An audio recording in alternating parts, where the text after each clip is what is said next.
because I was requested to make another video about trains from someone at my school, here's another poorly edited video. Except it's actually about trains this time, as requested. Now, I actually hadn't known this for quite a long time, and you probably haven't known this either, but train horns actually play chords. Or at least they did since, like, the 1960s when the first multiple chime train horns came out. Like, the first example we have here, one of the most common train horns ever, Nathan K5LA.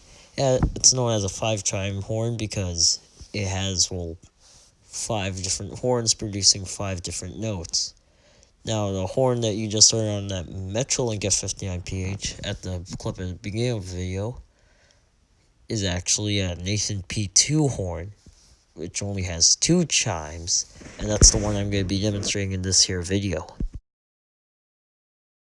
Now, what you're going to need to do is, you're going to need to open GarageBand first.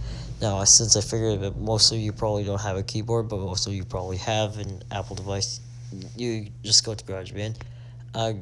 Select Classic Rock Organ on, like, the piano keyboard instrument. You'll find it somewhere in this list. And now, I'll show you which 2 notes to use.